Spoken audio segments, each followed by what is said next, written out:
This is Edge of the Box, a podcast brought to you by WhoScored.com. Hello, welcome back to the Edge of the Box podcast, a podcast by WhoScored.com in association with Bet Victor. I'm your host, Dan Bardell, back after a lively Easter Sunday evening, joined by Jonathan Wilson and Martin Lawrence from WhoScored, one of them guys, to talk about the Premier League action coming up midweek. How are we both? Hopefully better than me. Not sure, to be honest. You not particularly well the last few illness weeks. Is rife in your house. Yeah, hotbed of illness. Oh, I've got the worst. Like, I'm struggling with a printer, like the most infuriating thing in the world. Yeah, that's worse. What do you mean you don't recognise it? You recognised it yesterday. You're sitting 18 inches away. Just have a look.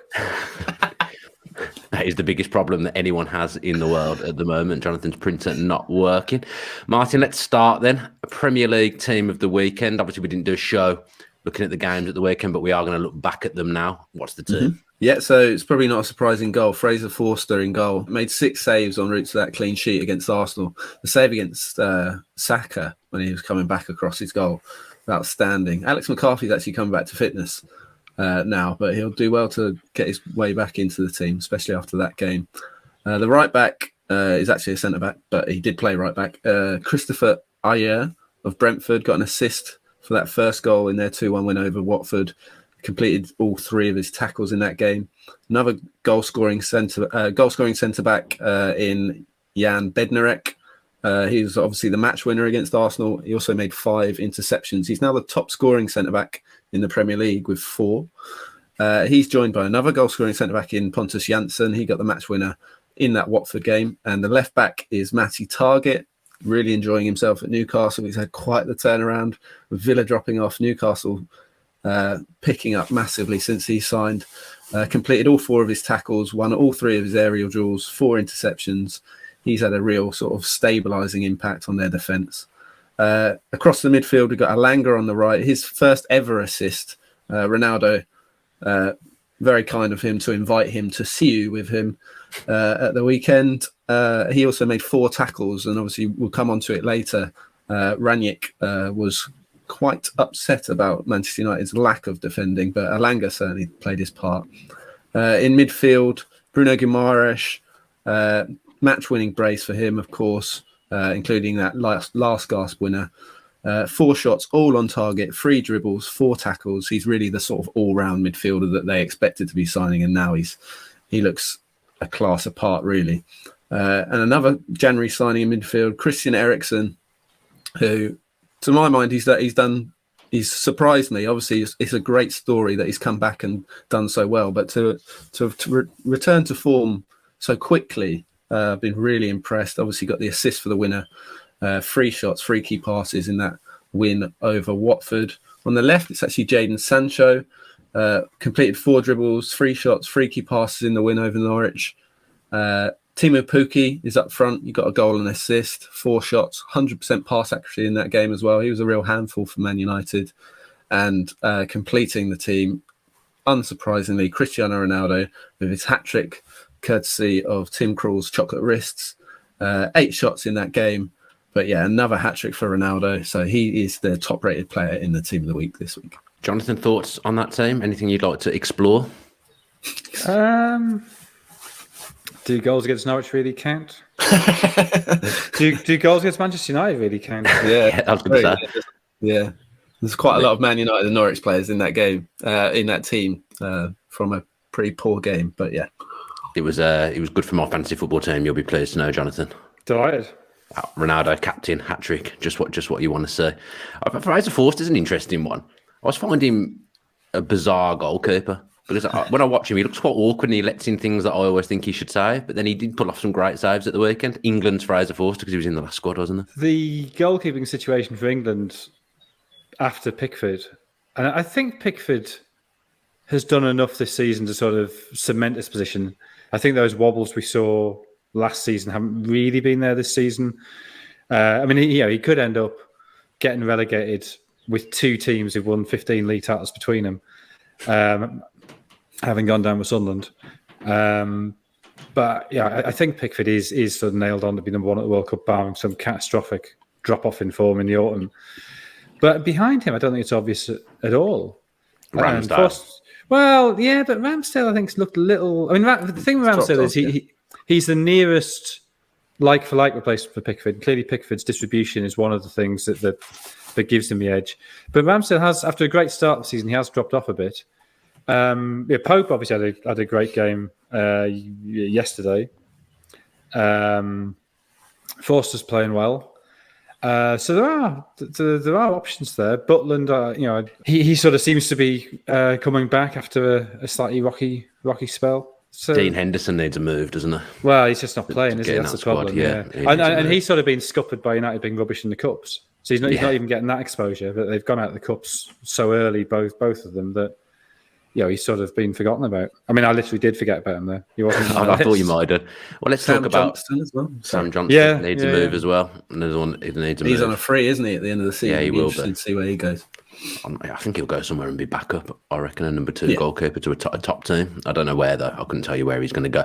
Let's talk about rubbish Manchester United then as they visit Anfield this midweek round of fixtures. Though obviously rubbish Manchester United did beat Norwich 3-2 at the weekend.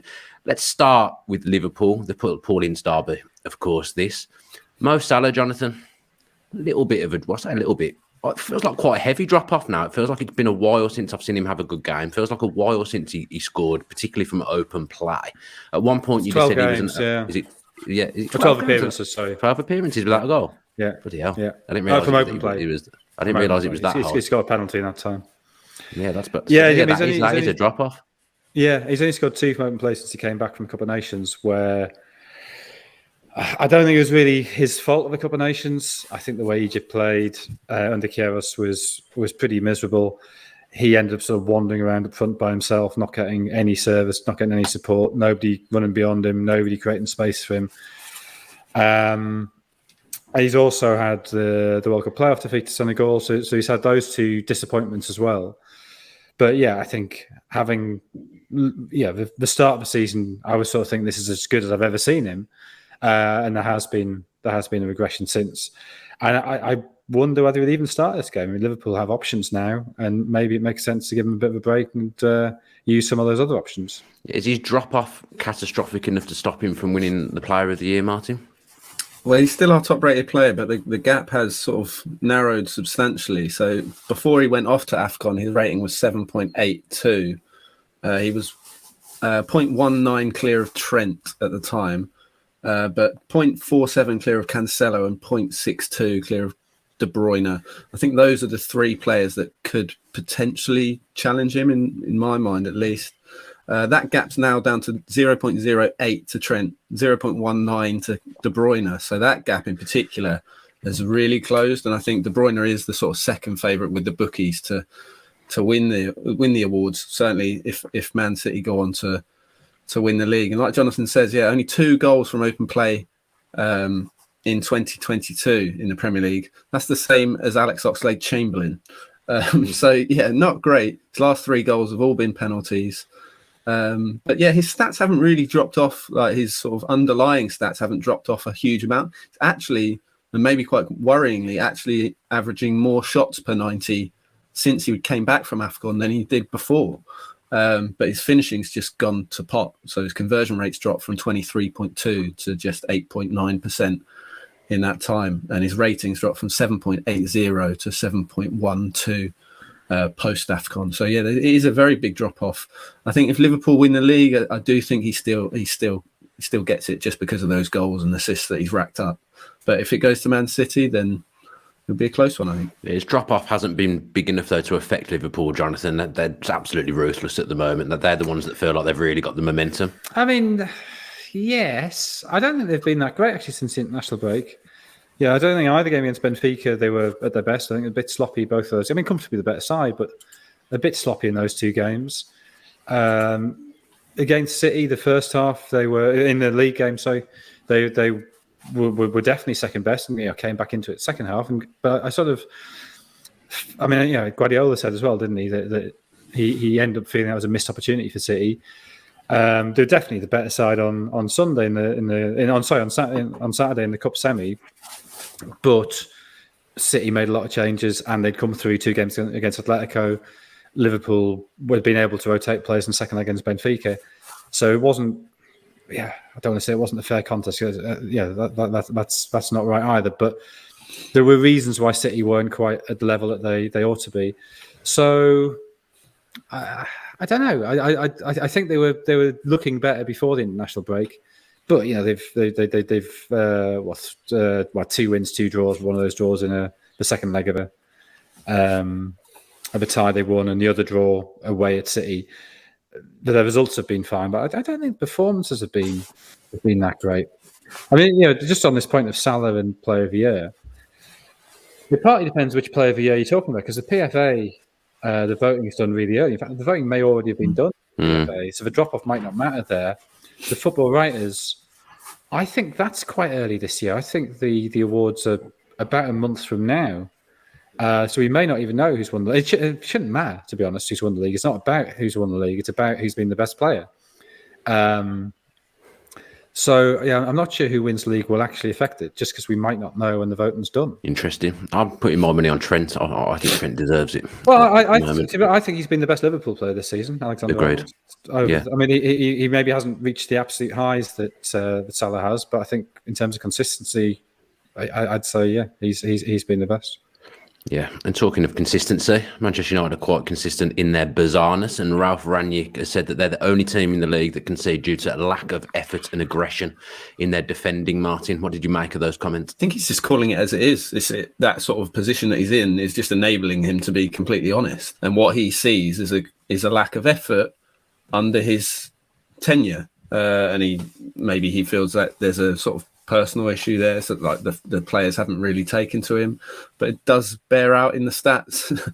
So since he took charge, Manchester United have made the fewest tackles and have the lowest tackle completion rate in the Premier League, and that's what he's talking about. It's not necessarily just tackles, but they just let players run past them, and they've done that. They did that under Solskjaer, to be fair. Like, a lot of their problems were in the centre of midfield, and they were just too easy to run past, but he hasn't changed that at all, and it's now becoming an issue all over the pitch, really. So, fewest tackles and lowest tackle completion rate under Rangnick when he was sort of chosen to come in and install this high press and this intensity, and if anything, it's fallen off even further. And the fact that they're even in the debate for finishing fourth is laughable. Like, it's embarrassing. It genuinely is. It's kind of a little bit David Brent. Manchester United defence, some slugs with no personality. It just felt like he's gone a little bit David Brent there. Jonathan, Manchester United's midfield selection at the weekend. I saw that team, that central midfield area, and just laughed. I know Fred and McTominay are absent at the moment, but a central midfield three of Bruno Fernandes, Jesse Lingard, and Paul Pogba. I mean, the defence, you can point the finger at them all you like, but you're always going to be open when you've got a midfield like that. Yeah, we knew that in the summer. We knew last year that they needed to sign Declan Rice. We know that Solskjaer wanted to sign Declan Rice, and he was told, "There's no money. We'll wait till next year," and sort of grudgingly accepted that. And then they go and blow the budget on Ronaldo. So it's just yet again the stupidity at the top of the club that they haven't strengthened. They haven't strengthened the glamorous area. It's not a glamorous area, so they haven't bothered to invest the money there because they don't really understand that you need destroyers as well as people who score goals and do flashy things. So when the two who are competent there are out, you got big problems. Maybe that's unfair on Matic, but Matic is old. He can't run. Yeah, he can play the odd game here and there, but you can't expect him to play every match. And I guess Rangnick's logic was, well, we'll leave Matic out for Norwich because we should be good enough to beat Norwich without him, but we'll need him for Liverpool. But what's happened to United's academy? They haven't got a kid coming through who could play there. Pogba, we shouldn't forget, did win the World Cup playing at the back of midfield, but somehow he can't do it for United because he hasn't got Kante sitting alongside him telling him what to do and keeping him honest. So, I mean, I think it's an indictment of everything, isn't it? Everything that's wrong with the club. They haven't signed the right players. They've got a lack of depth there. The squad's misshapen.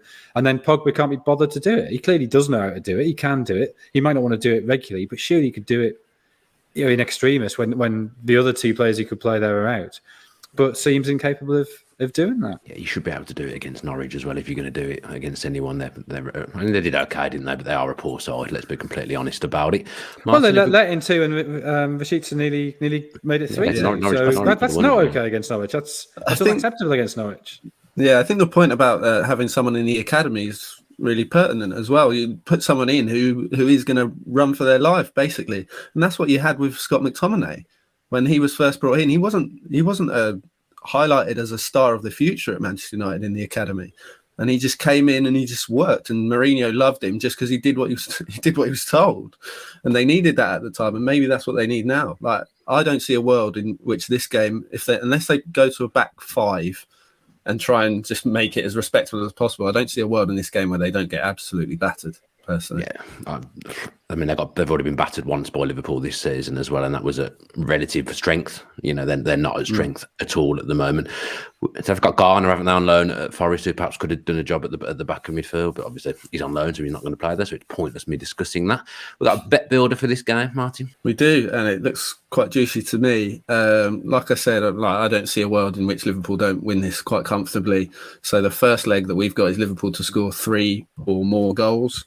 They've got 11 goals in the last 4. Those 4 have all come against Man City and Benfica, so strong opposition. Scored 3 goals in 3 of those games. They've scored 9 in their last 2 against Manchester United. So, yeah, it starts with Liverpool to score 3+ goals. Diogo Jota to score. Slight risk, obviously, picking a Liverpool forward, but where he didn't play against Man City, I would expect him to come back in for this one. He's scored in 5 of his last 7 starts, and he's got 4 goals against Manchester United in his career. He's also never lost against Manchester United in his career, despite playing them 5 times, I think, for Wolves. Never lost against Manchester United. And then we've got Paul Pogba and Matic to be carded. Like Jonathan says, I don't see how Matic can't start this game. Pogba, most fouls per game in the Premier League this season still. He was obviously sent off in the reverse fixture, and I just think there's not a huge amount of stats to back up that Matic one, but I just think where he is so immobile, he will struggle to contend with that Liverpool midfield. So, yeah, we've got both of those to be carded. So that is Liverpool to score 3 or more goals, Jota to get at least one of those goals, and Pogba and Matic to be carded. That was 40-1. Boosted to 50-1, so big price. Liverpool, Manchester United. Then, Martin, predictions for this one? It's Josh who submitted this preview. The Manchester United fan, he's gone for 5-0 to Liverpool. So a repeat of the reverse. Yeah, exactly. Jonathan? I think United will just look to avoid embarrassment, so it'll be a bit tighter. I'm going to 3-1 for Liverpool. I've said 3-0 to Liverpool. Let's look at the top 4 race, or dawdle, as we've got down on the script here. I mean, it is embarrassing, Jonathan, that Manchester United are even in contention given the season that they've had, but nobody seems to want that last Champions League space this season. Embarrassing. Tottenham had a terrible start. Let's not forget that. Arsenal also had a terrible start. So that's why it is a race still, why it isn't over.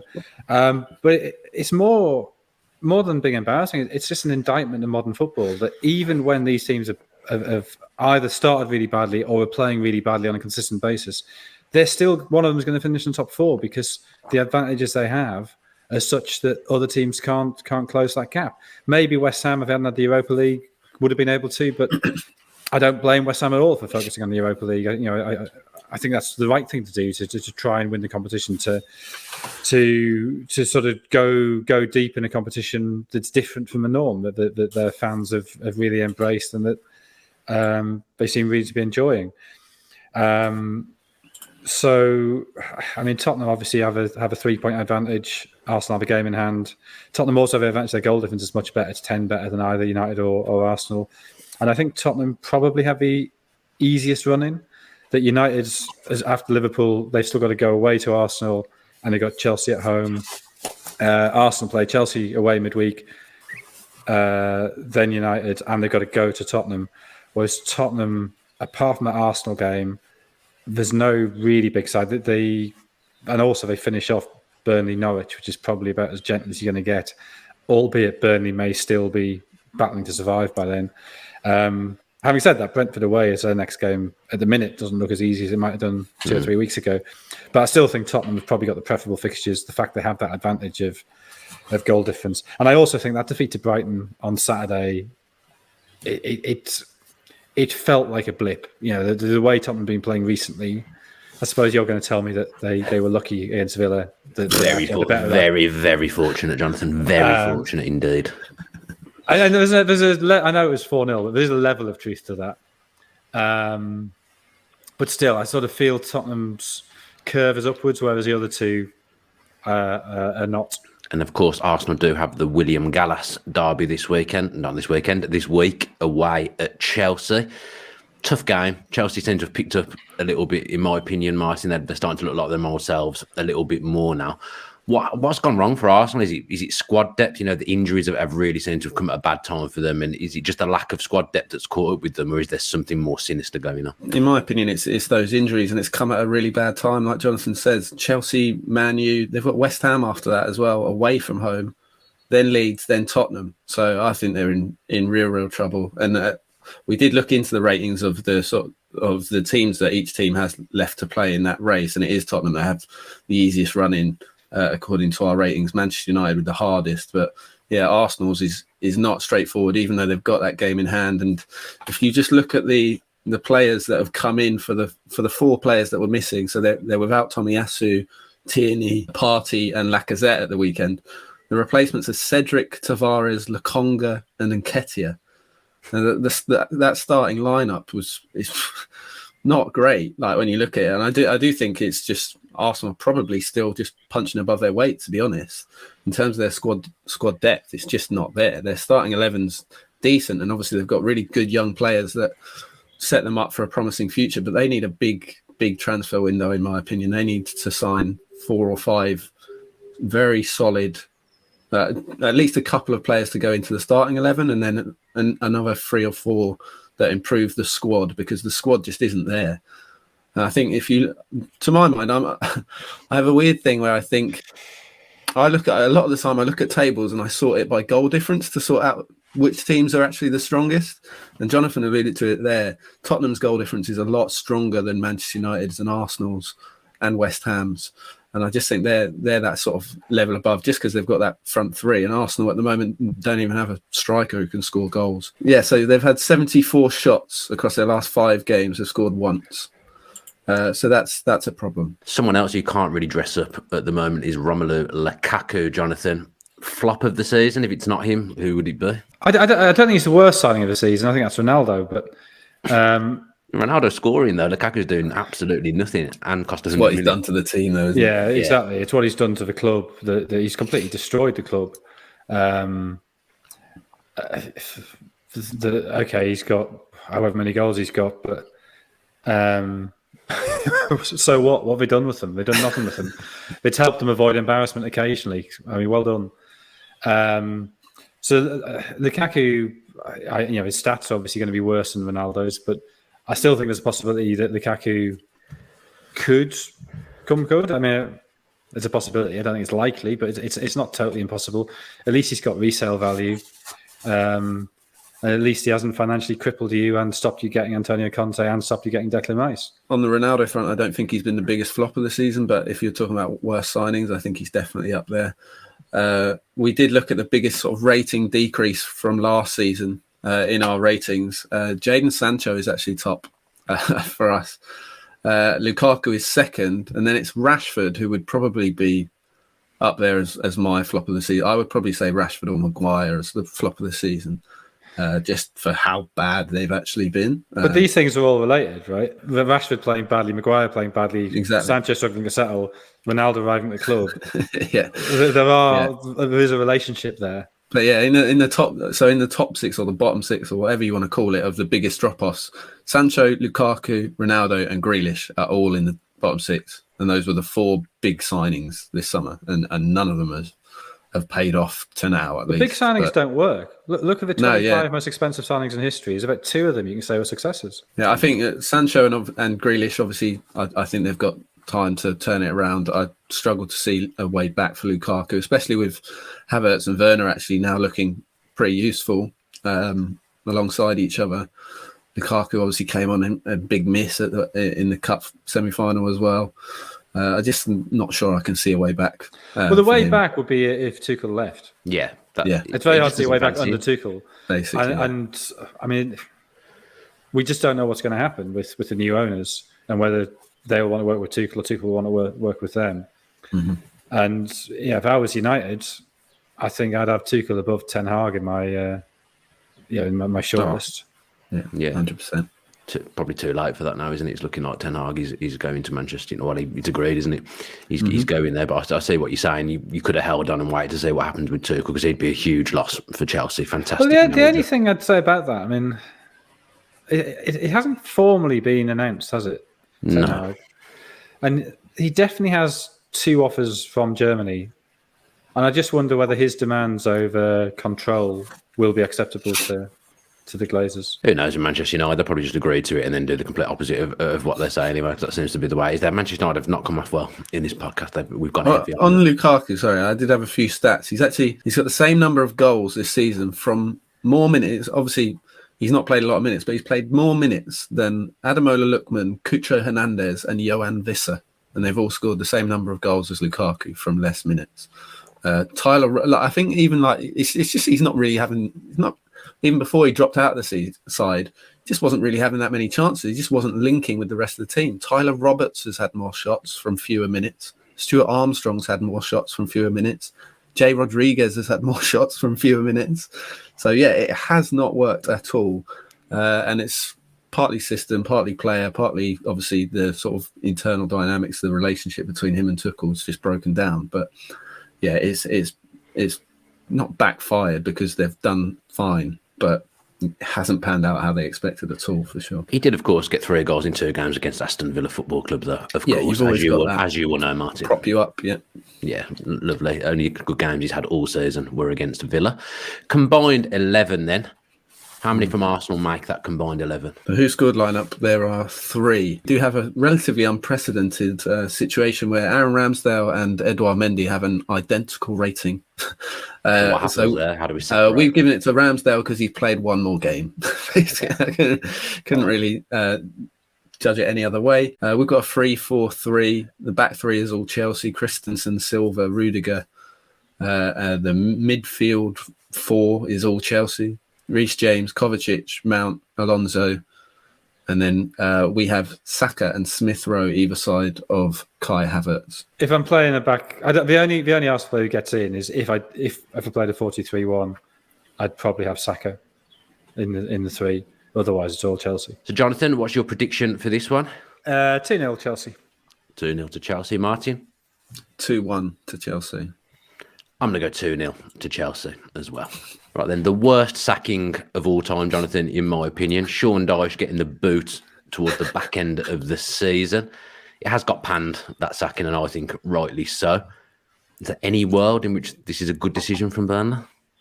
I suppose if they stay up, it's a good decision. If they stay up, it's a good decision. I assume the stuff we don't know. To sack him with, 8 games to go, that's just about the right time for a last roll of a dice. But you need somebody ready to come in, and they don't seem to have that, which makes no it one very, ever very seems odd. to have anyone ready to come in nowadays. The last few sackings, it feels like there's been no one ready to come in. Yeah. And I mean, people close to the club will know whether Dyche's presence had become sort of toxic and players felt they couldn't work under him anymore. But that certainly wasn't the impression you got from the outside. But I think there must have been something else that's gone on, whether that's a disagreement with the board or whatever. But yeah, it feels pretty odd. Then if Cornet had scored that penalty against West Ham and they'd won that game, maybe we'd have been saying that it was genius. But I also sort of think if you're in Burnley's position and you're thinking, well, there's a better than evens chance we're going down, who do you want to try and get them back? And I'd still say the best person is probably Sean Dyche. I guess maybe these new owners look at it and think, well, he's got Maxwell Cornet, he's got Weghorst. Those are 2 Champions League strikers, and he's not really getting the best out of them. Is he actually the best manager for that type of player? And maybe he's not, but it's the lack of a replacement that seems very, very odd to me. I would suggest that, obviously, I completely agree. I think something's obviously happened behind closed doors because just the timing of the decision otherwise is really bizarre. But I think if you look at the stats, and obviously you can only deal with the players that you're working with, but if they're seeing it as, look, there's a decent chance we go down, We've signed a certain profile of player that we haven't signed in the past. Is that a sign that the new owners want to look at a stylistic change? And if they do, then while it's a weird decision and he'd probably get them back up, then they're within their rights to make that change if they feel like they want to go in a different direction. Because if you look at the stats, they're bottom for possession, 38.6%, bottom for pass accuracy, 19th for shots, last for shots on target, 19th for shots conceded as well. So they're not good stats. And you, like I said, you can only deal with what you've got. And he hasn't been backed throughout his time at the club, at least. But if they do want to change stylistically, then I feel like that's maybe what's inspired it. And they're thinking that if we go down, we go down, but let's try and come back swinging. Let's do the just a minute section then. Unusual because there's only a few games for us to go through. Jonathan, I'm going to start with you. It's Everton v Leicester, the Tony Cottee derby. Everton 3 points clear of the relegation zone, and they've played a game fewer than Burnley. So they look in a pretty strong position, but they've only won 3 games out of 10 in the league under Lampard. They've had some pretty shocking performances in that time. I think already there were questions over the appointment, whether it was a good idea. I was at the game when they lost at West Ham, and Lampard seemed relatively happy with that, but it seemed a pretty flat, pretty dismal performance to me. The one good thing you'd say for them going into this game is they have won 3 out of the 5 at home, and the other 2 have been against City and Wolves. It's difficult games. It does seem they're a different side at home. This is big for them because they've got Liverpool away and Chelsea at home coming up, so they could get back into trouble. Injuries continue to blight them. Mina, Van der Beek, doubts, Patterson, Davis and Townsend all out. Leicester without Vardy, Bertrand, Ward and Didi. They've had a slight uptick recently, but probably not enough. I'd say 2-1 to Everton. 2-2 from me. Martin, who scored? 1-1. Martin, your first one to look at is Newcastle v Palace, the Johan Cabaye derby. After their late 2-1 win over Leicester, Newcastle's winning streak at home has now stretched to 5 matches, which is something only Liverpool and City can better all season. The Magpies are now just 3 points off the top half and rank 8th in the table from the day Eddie Howe took charge. Bruno Guimaraes scored his first goals at St James's Park to earn the win, and after a slow integration into the team, he now looks every bit the player that the club wanted to build the future around. Palace may well feel they missed an opportunity to really have a go at Chelsea in the FA Cup. Patrick Vieira opting for a back 5 in that game. The absence of Blues loanee Conor Gallagher was predictably felt. He'll return for the trip north, while Michael Elise will also hope to be back in the 11 and being only deemed fit for the bench at Wembley. Klein was somewhat surprisingly dropped to the bench. Guaita will return in goal. Could be a change up front, with Mateta now starting the last 7 in all competitions, so he could be rotated. Since a 5-1 win for Palace in this fixture back in 2015, only one of the last 10 meetings has seen more than 2 goals, with Newcastle winning 4 to Palace's 3. Newcastle haven't won 6 in a row in the top flight at home since 2004, when they beat Everton 4-2 under Sir Bobby Robson, courtesy of goals from Bellamy, Dyer and Shearer Brace. There's a big opportunity to do just that on Wednesday. We're going 2-1 Newcastle. 2-0 to Newcastle from me. Jonathan? 2-0 for me.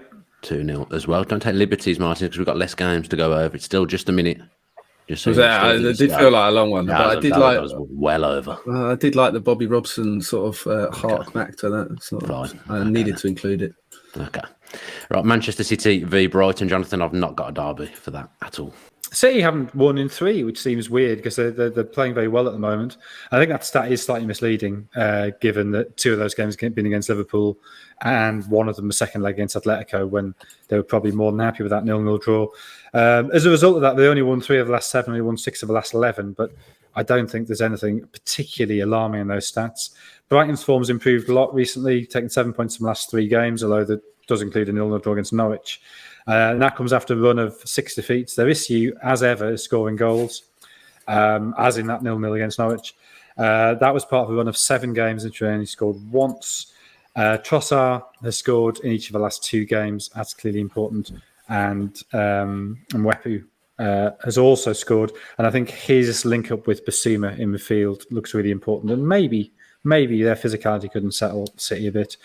Kyle Walker's a doubt for this one, and that can cause problems because they don't really have a left-back they can trust anymore. Bruno Ruben Dias could be back. Duffy and Modera out for Brighton. And I'm going to say 2-0 to City. 2-1 to Manchester City from me. Martin? Just 1-0 to Manchester City. All tighter than perhaps you would have expected our predictions to be. Final game is Burnley v Southampton. Again, nothing on the derby front from me, Martin. Jonathan, you got anything? Chris Baird, well done. That'll do. Excellent shout. Burnley, Southampton then, Martin. Managerless Burnley missed a huge chance to move within a point of Everton after Cornet missed from the spot with the chance to put the Clarets 2 up against West Ham. Remains to be seen at the time of the recording if they'll have a new man in charge come Thursday, but whomever is in the dugout will know that wins in their remaining 4 home games will be vital to their survival hopes. Captain Ben Mee is among those in interim charge at present and will hope to lead by example before long-term leg injury has left him out. Ashley Westwood is now out for the season as well. Southampton did what they usually do after getting battered and bounced back with a solid performance and even better result against Arsenal. Forster was the star of the show at the weekend. They've only scored 3 goals in 6 top-flight trips to Turf Moor, but did win this fixture 1-0 last season. Burnley have scored 7 across said meetings, 5 of which have been scored by Ashley Barnes. It's not started since September, though, so probably not one to bring into your fancy football team. The Clarets will instead hope Wout Weghorst can back up his goal at the weekend, with the Dutchman having had as many shots in his first 3 Burnley games as he has in his last 10. We're going 1-1 Burnley, Southampton. 1-0 Burnley from me. Jonathan? 1-1. 1-0 for you as well. That does us for this week's edition of the Edge of the Box podcast. We're going to be back on Friday to preview all the weekend's Premier League action.